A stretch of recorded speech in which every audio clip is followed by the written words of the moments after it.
In Revelation chapter 12, verse 10, Satan is called, quote, the accuser of the Christians. Imagine spending 4 decades building an empire, only to have it rejected in less than 2 hours. Rick Warren's Saddleback Church was at the top of American Christianity. And then everything changed. What triggered the vote that shook the foundation of his life's work? Within 90 minutes, decades of ministry, influence, and leadership were undone. Today, we're diving into the story of how one of the most respected pastors in the world went from global authority to denominational outcast. You'll see the triumphs, the personal tragedies, and the conflict that led to this shocking fall. But before we get into it, I keep this in mind. The choices he made decades ago would come back to define the moment everything changed. Subscribe to my YouTube channel for more videos like this. Rick Warren didn't start with a church or a congregation. He started with a dream and 7 people in a small Orange County condo. In January 1980, he and his wife Kay held their first Bible study, just a handful of neighbors and friends, unsure if anyone would ever show up again. By Easter that same year, 200 people crowded into the Laguna Hills High School Theater for Saddleback's first public service. It was a sign that something extraordinary was beginning. Over the next 15 years, the church grew explosively, moving from one borrowed facility to another, never staying in one place long enough to outgrow it. By 1995, Saddleback had 10,000 members. And Warren's first book, The Purpose-Driven Church, revealed the principles behind the growth. Soon after, his teachings reached beyond California. Translated into over 30 languages, his methods were being adopted worldwide. In 2002, The Purpose-Driven Life launched, and within 6 years, it sold 25 million copies. Millions of people began asking the same question Warren had been answering for decades. What on earth am I here for? His influence extended into politics, hosting presidential candidates and delivering the invocation at Barack Obama's inauguration. From a condo to global recognition, Warren's rise seemed unstoppable. But even at the height of his success, the seeds of conflict were quietly forming. What no one could see at the time was that his vision, his methods, and his convictions would eventually clash with the institution he had devoted his life to. Behind the public success, Rick Warren faced a private heartbreak few could imagine. On April 5, 2013, his youngest son Matthew died by suicide at 27. Matthew had battled severe depression since childhood, a struggle that no medication, counseling, or prayer could fully ease. Warren later recalled conversations with his son years earlier. "Dad, I know I'm going to heaven. Why can't I just die and end this pain?" The grief was unbearable. For 4 months, Warren didn't preach. He sent an email to his congregation, writing, "No words can express the anguished grief we feel right now." More than 10,000 letters poured in from people offering condolences. The man who had guided millions to purpose was now searching for his own. When in the wake of Matthew's death, Warren turned tragedy into advocacy, launching mental health initiatives and partnering with organizations to remove the stigma surrounding depression.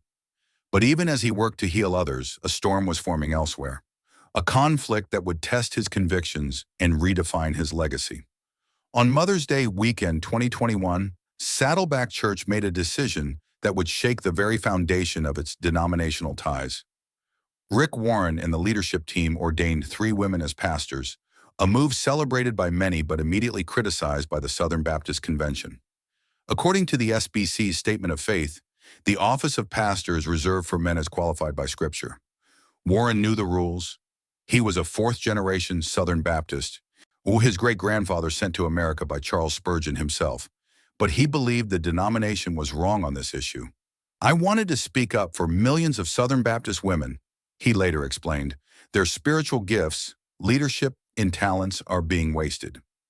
When Warren retired in September 2022, handing the church to Andy Wood, whose wife Stacy became a teaching pastor, the stage was set for a showdown.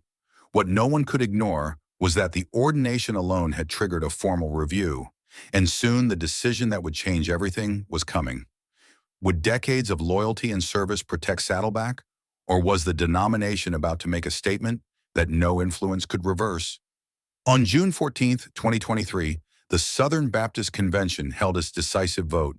Approximately 13,000 delegates cast their ballots, and the result was overwhelming. 9,437 in favor of expelling Saddleback Church, 1,212 in opposition. 42 years of ministry, influence, and leadership had been formally rejected. Albert Mohler, president of Southern Baptist Theological Seminary, framed it as a matter of doctrine, declaring that a woman serving as pastor violated both the church's order and biblical authority. The irony was striking. Rick Warren, once criticized for being too conservative on issues like same-sex marriage and sexuality, was now being expelled for being too liberal. Warren himself held a press conference afterward, calm but resolute. "I wanted to push the conversation that's been stagnant for years," he said. "Or the next generation of Southern Baptists will remove this restriction on women one day because truth eventually triumphs over tradition." Even with his global influence, billions in book sales, and decades of service, Warren had reached the limits of what institutional loyalty could protect. The question loomed: what happens when purpose collides with tradition? Subscribe to my YouTube channel for more videos like this. The expulsion of Saddleback Church revealed a deeper reality about megachurches and the institutions that house them. These churches thrive on scale, massive attendance, multiple campuses, hundreds of staff, and high production quality. They are built around charismatic founders, and when that founder departs or challenges tradition, the system becomes fragile. Its data from the Hartford Institute shows that many large churches struggle to sustain themselves after leadership changes. Mark Driscoll's Mars Hill Church collapsed, Willow Creek faltered after Bill Hybels, and Hillsong fragmented amid scandal. Add to that declining attendance in the U.S., dropping from 42% in 2000 to about 30% in 2023, and it becomes clear why even the most successful ministries face structural pressure. Warren's situation was unique. He had global influence, millions of followers, and decades of accomplishments. But the Southern Baptist Convention's doctrinal boundaries proved immovable. Even the most carefully built empire can be tested by rules, tradition, and the inevitable clash between vision and institution. What would happen to Saddleback now? And could Warren's purpose-driven legacy survive outside the denomination? Despite the expulsion, Saddleback Church did not disappear. Under the leadership of Andy Wood, with Stacy Wood as teaching pastor, the church continues to draw thousands weekly across multiple campuses in Southern California and international locations in Hong Kong, Germany, the Philippines, and Argentina.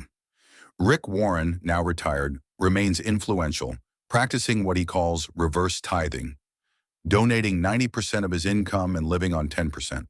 Since 2003, he stopped taking a salary and pledged his book royalties to charity, separating himself from financial controversies that have plagued other megachurch leaders. His books, teachings, and pastor training programs continue to reach hundreds of thousands worldwide. Yet, once the expulsion serves as a stark reminder, purpose alone cannot always overcome institutional boundaries. Saddleback thrives, Warren's legacy endures, but the church is no longer tethered to the denomination that once defined it. Subscribe to my YouTube channel for more videos like this. Rick Warren spent 4 decades answering the question, "What on earth am I here for?" He built one of the largest churches in America, trained hundreds of thousands of pastors, and inspired millions around the globe. Yet in 90 minutes, the institution he had devoted his life to rejected his vision. The purpose-driven life asks a question, but what happens when your purpose and your institution's purpose collide? When decades of work, influence, and leadership are measured not by impact, but by rules you can't change? Saddleback survives, Warren survives. His books, teachings, and global influence endure, but the denomination that shaped him, and which he shaped in return, has drawn a line he cannot cross. And somewhere, beyond the headlines and statistics, the next generation of leaders will face the same question. Will they follow the institution or follow their purpose?